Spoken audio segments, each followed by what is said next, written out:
वाहन भगवान के लिए, चूल्हों के लिए और सियारन के लिए। जिनकी सास नहीं, ये 2 अंकुरी हाथ में ले लेंगे। थोड़ा सा इस पर गाय का दूध रख लीजिएगा। गाय का दूध अगर आपको ना मिले। नमस्ते फ्रेंड्स, मैं खुशबू मिश्रा स्वागत करती हूँ अपने चैनल खुशबू मिश्रा ब्लॉग में। कैसे हैं आप सब? मुझे कमेंट में जय माता दी जरूर लिखिएगा।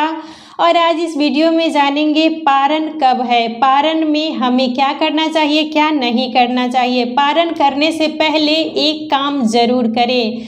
पारण का शुभ मुहूर्त क्या है, बहुत सारी जानकारी आपको इस वीडियो में मिलेगी। इससे पहले अगर आपने मेरे चैनल को सब्सक्राइब नहीं किया है तो इसे सब्सक्राइब कर लें, बेल आइकन को ज़रूर प्रेस करें जिससे वीडियो की नोटिफिकेशन आप लोग के पास सबसे पहले पहुँचे। जितिया का व्रत इस बार 5 अक्टूबर दिन बृहस्पतिवार को नहाय खाए है, 6 अक्टूबर दिन शुक्रवार को व्रत रखना है और 7 अक्टूबर दिन शनिवार को हमें पारण करना है। और तो पारण हमेशा शुभ मुहूर्त देख के ही कीजिएगा। और पारण के दिन हमें मतलब अच्छे से स्नान कर लेना है, साफ स्वच्छ वस्त्र पहनिएगा और दातुन अगर मिले तो आप इस दिन दातुन का ही यूज कीजिएगा। व्रत में मतलब ज़्यादातर दातुन ही अच्छा होता है। अगर आपके अगल बगल में दातुन नहीं है तो आप एक नया ब्रश रखिएगा। लेकिन पारण में हमें नए ब्रश का ही यूज करना चाहिए। जूठा ब्रश आपको मुख में नहीं लगाना है। और अच्छे से स्नान कर लीजिएगा, साफ स्वच्छ वस्त्र पहन लीजिएगा और सिंदूरा से आप लोग मांग जरूर भर लीजिएगा। पारण से पहले हम जब पूजा करते हैं, सबसे पहले सूर्य भगवान को जल चढ़ाते हैं, तुलसी माता की पूजा करते हैं और घर में मतलब जितने भी देवी देवता हैं, भगवान हैं, उनका पूजन कर लीजिएगा। और पूजा करने से पहले हमें सिंदूरा से मांग जरूर भर लेनी चाहिए। और जितिया के व्रत में नया साड़ी का कोई नियम नहीं है, तो जो पहना हुआ साड़ी है वो भी आप मतलब पहन सकती हैं। पारण से पहले पूजा किया जाता है और उसमें हमें खीरा अंकुरी चढ़ानी चाहिए। हम लोग के इधर खीरा अंकुरी ही चढ़ाने का नियम है। जब हम लोग घर में मतलब पूजा कर लेते हैं तो बाहर में मतलब पूजा रूम के बाहर खीरा अंकुरी चढ़ाया जाता है। जिनकी सास नहीं है वो मतलब 4 जगह चढ़ाएंगी, एक चूल्हों के लिए, एक सियारन के लिए, एक जितवाहन भगवान के लिए और एक अपने पितरों के लिए। और जिनकी सास है वो 3 जगह चढ़ाएंगी खीरा और अंकुरी। आप लोग के इधर मतलब जो कुछ भी चढ़ाया जाता होगा आप लोग चढ़ाइएगा। हम लोग के यहाँ पारण में खीरा, अंकुरी और केला, यही 3 चीज़ चढ़ाई जाती है और खीरा अंकुरी से ही पारण किया जाता है। और जितिया हम लोग जिस दिन पूजा करते हैं उसी समय पूजा करने के बाद पहनते हैं। हम लोग के यहाँ नियम है जितिया पूजा करने के बाद ही मतलब पहना जाता है और गांठ लगाया हुआ ही जितिया हमारे इधर बिकता है। हम लोग को गांठ नहीं लगाना पड़ता है। हमारे इधर मतलब जितने भी बच्चे हैं आप बोलिएगा तो वो गांठ लगाया हुआ ही देते हैं, तो सिर्फ मतलब पहनना रहता है। तो हम लोग पूजा करने के बाद जितिया को पहन लेते हैं। और जितिया के पारण के दिन हमें केले के पत्ते पर ही मतलब चढ़ाने का नियम है। आप लोग के इधर जो कुछ पर भी चढ़ाया जाता होगा चढ़ा लीजिएगा। हम लोग के यहाँ केले के पत्ते पर ही हम लोग चढ़ाते हैं। पारण के दिन हम लोग मतलब अपने पूजा रूम के गेट पर ये प्रसाद चढ़ाते हैं और ये है खीरा अंकुरी। तो यही मतलब प्रसाद में चढ़ाया जाता है। ये अंकुरी हो गया तो इसको आप लोग एक रात पहले से ही फूलने के लिए रख दीजिएगा। रात में फूलने के लिए रख दीजिएगा तो अच्छे से फूल जाएगा खीरा। तो खीरा को ऐसे छोटे छोटे पीस में मतलब काट लेना है। और ये केला है। तो हम लोग के यहाँ मतलब यही 3 चीज़ भोग में मतलब चढ़ाया जाता है। तो एक जगह हम ये जितवाहन भगवान के लिए रखेंगे और एक हम चूल्हों सियारों के लिए रखेंगे और एक पत्ता और ले लीजिएगा। जिनकी सास नहीं है वो अपने सास के लिए चढ़ाएंगी, लेकिन जिनकी सास है वो मतलब एक पत्ते में जितवाहन भगवान के लिए और एक पत्ते में चूल्हों सियारों के लिए चढ़ाएंगे। यहाँ पर हम ये केले के पत्ते पर अंकुरी रख देंगे और ये खीरा रख देंगे और ये केला। तो हम लोग के इधर मतलब पारण के दिन यही चढ़ाया जाता है और इसी से पारण भी किया जाता है। और यहाँ पे हम ये चूल्हों के लिए और एक यहाँ पर मतलब सियारन के लिए रखेंगे। एक यहाँ पर हम चूल्हों के लिए और एक यहाँ पर ये सियारन के लिए चढ़ाएंगे। और यहाँ पर भी हम ये खीरा चढ़ा देंगे और ये सियारन के लिए भी हम खीरा चढ़ाएंगे और ये केला यहाँ पर हम चढ़ा देंगे। और जिनकी सास नहीं है वो सास के लिए भी चढ़ाएंगी। जिनकी सास है वो 3 जगह चढ़ाएंगी, जितवाहन भगवान के लिए, चूल्हों के लिए और सियारन के लिए। जिनकी सास नहीं है वो अपने सास के लिए भी चढ़ाएंगी। तो ये जो हम जितवाहन भगवान वाला है ये मतलब बच्चे सबको खाने के लिए दीजिएगा। और जो ये चूल्हों और सियारन वाला है उसको चूल्हों वाला मतलब कहा जाता है कि उसको छत पर रख दीजिएगा। और जो सियारन वाला है उसे मतलब ज़मीन में ही रखना चाहिए, जब यानी मतलब कहीं भी आप पेड़ पौधे के पास रख दीजिए, क्योंकि जो सियारन थी वो ज़मीन पर ही रहती थी और जो चील थी वो पेड़ पर रहती थी। इसीलिए ऐसा कहा जाता है कि चील वाला ऊपर रखना चाहिए और सियारन वाला मतलब ज़मीन पर ही रखना चाहिए। हम 5 जगह जितवाहन भगवान के नाम से सिंदूर लगा देंगे।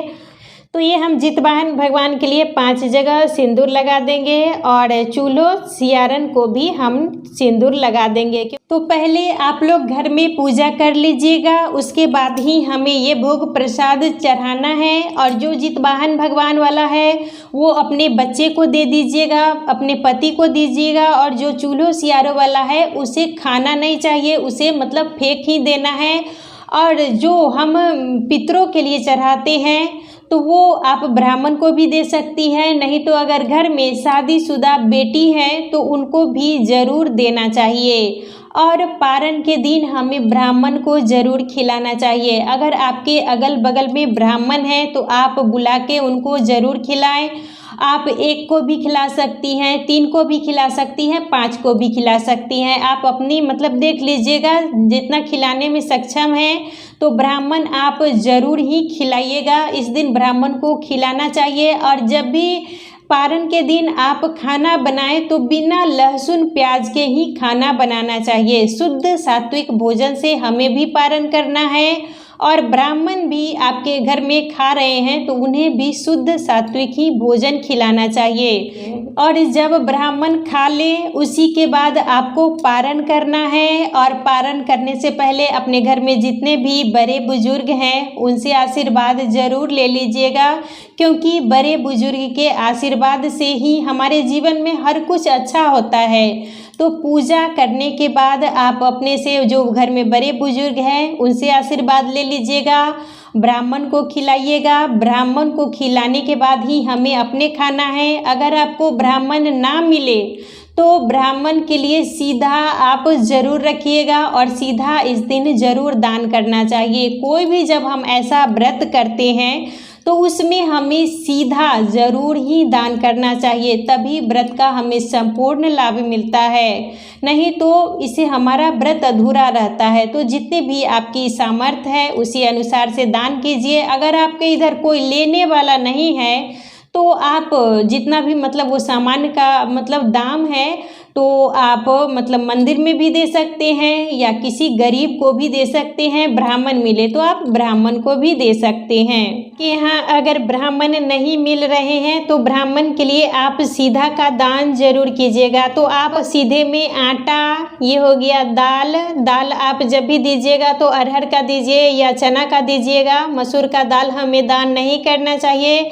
ये नमक है, ये हल्दी हो गया और ये आलू है। तो आप लोग यही सब सामग्री उस दिन दान कीजिएगा और कुछ पैसा ज़रूर हमें रखना चाहिए। जब भी आप ब्राह्मण को दें तो कुछ मतलब दक्षिणा इसमें पैसा रख के ही देना चाहिए। जितने भी आपकी क्षमता है उसके अनुसार आप पैसा ज़रूर दीजिए और इतना दीजिएगा कि वो एक टाइम का मतलब खाना बना के खा सके। ये ना कि हम दे दिए नियम के लिए और वो कोई काम का ही नहीं है। तो दीजिए मतलब एक टाइम भी ब्राह्मण भोजन कर सके। आप लोग का सवाल था कि बिना नहाए हुए हम खाना कैसे बनाएं, मुख में दातुन हम कैसे लगाएं। तो देखिए आप स्नान कर सकती हैं। मान लीजिए आपके घर में अगर कोई खाना बनाने वाला नहीं है और नहा के ही हम खाना बनाते हैं, अपने लिए बनाए या ब्राह्मण के लिए बनाए, तो आप स्नान पहले कर सकती हैं, लेकिन दातुन जब भी मुख में लगाइएगा तो मतलब मुहूर्त के हिसाब से लगाना चाहिए। जिस समय पारण का मुहूर्त रहे उसी समय हमें दातुन लगाना है, क्योंकि अष्टमी व्रत में हमसे कुछ भी टूटना नहीं चाहिए। इस बात का विशेष ध्यान रखना चाहिए और हमारे मुख में पानी भी नहीं जाना चाहिए। हम दातुन का यूज करेंगे, कुल्ला करेंगे तो इससे हमारे मुख में पानी जा सकता है। तो पारण का जब शुभ मुहूर्त रहे उसके बाद ही आपको दातुन मुख में लगाना है। आप दातुन से मतलब दांत साफ कीजिए या ब्रश से कीजिए और सुबह में उठिएगा तो आप कुल्ला कर सकते हैं, उंगली से ही थोड़ा बहुत अपना दांत साफ कर लीजिएगा, लेकिन ब्रश का यूज हमें सुबह में नहीं करना है। आप पारण का जब शुभ मुहूर्त रहे उसके बाद ही हमें दातुन अपने मुख में लगाना है। और इस बार पारण का शुभ मुहूर्त 10:32 के बाद है। हम लोग मिथिला पंचांग को मानते हैं और उसी पंचांग से हम लोग हर काम करते हैं। तो 10:32 के बाद ही पारण का शुभ मुहूर्त है। आपको उसके बाद ही अपने मुंह में दातुन लगाना है और स्नान करना है। अगर आप पहले स्नान करना चाहती हैं तो कर सकती हैं, लेकिन दातुन जब भी लगाइएगा तो 10:32 के बाद ही लगाइएगा, नहीं तो इससे आपका व्रत खंडित हो सकता है। आप जितवाहन भगवान को टीका लगाती हैं, मान लीजिए हम 5 जगह टीका लगा रहे हैं और वही सिंदूर को अपने बच्चे को टीका के रूप में ज़रूर लगाइएगा। ये भगवान का आशीर्वाद है और बच्चे सबको भी आप प्रसाद खाने के लिए ज़रूर दीजिएगा और ये टीका अवश्य लगाइएगा। बच्चे को भी लगा दीजिएगा, अपने हस्बैंड को भी लगा दीजिएगा और घर में जितने भी मेंबर हैं उनको आप आशीर्वाद के रूप में टीका ज़रूर लगाइएगा। और ब्राह्मण खिलाने के बाद ही हमें पारण करना चाहिए और पारण हमेशा खीरा और अकुरी से पारण जब भी कीजिएगा तो ये अकुरी से ही पारण किया जाता है। ऐसा गाय का दूध ले लीजिएगा और ये अकुरी ले लीजिएगा और जितने भी बच्चे हैं आपके, मान लीजिए 2 हैं तो आप ये 2 अकुरी को मतलब निगल जाइएगा, इसको चबाना नहीं है। आपके अगर 3 बच्चे हैं तो 3 अकुरी ले लीजिएगा और ये 4 है तो मान लीजिए हमारे जितने भी बच्चे हैं तो बच्चे के अनुसार हम ये अकुरी ले लेंगे और इसको निगलना है, इसको चबाना नहीं है और हमेशा गर्म चीज़ें से ही पारण करनी चाहिए। मान लीजिए ये हमारे 2 बच्चे हैं तो हम ये 2 अकुरी हाथ में ले लेंगे, थोड़ा सा इस पर गाय का दूध रख लीजिएगा। गाय का दूध अगर आपको ना मिले तो गंगाजल होगा आपके पास, तो गंगाजल से ही मतलब अकुरी और थोड़ा सा गंगाजल से हमें पारण कर लेना है। और पारण के समय हमें इन्हीं सब नियमों का पालन जरूर करना चाहिए। ब्राह्मण मिले तो आप ब्राह्मण को अवश्य खिलाइएगा, उसके बाद ही आप खाइएगा। ब्राह्मण ना मिले तो आप सीधा निकाले, सीधा को दान करने के बाद ही आपको खाना है। पारण का शुभ मुहूर्त 10:32 से ही है। 10:32 के बाद ही आप अपने मुख में दातुन का मतलब लगाइएगा ब्रश करने के लिए, या आप ब्रश लगाइएगा, लेकिन 10:32 के बाद ही हमें ये सब काम करना है और हमें इन्हीं सब नियमों का पालन जरूर करना चाहिए। उससे पहले अगर आप अपने मुख में दातुन लगाती हैं तो इससे आपका व्रत खंडित हो सकता है। तो हमें इन्हीं सब नियमों का पालन जरूर करना चाहिए। तो आज का वीडियो यहीं तक था, फिर मिलूंगी एक नए वीडियो में। वीडियो अच्छा लगे तो इसे लाइक ज़रूर कीजिएगा, मेरे चैनल को सब्सक्राइब कीजिएगा। फिर मिलूंगी एक नए वीडियो में, तब तक के लिए नमस्कार।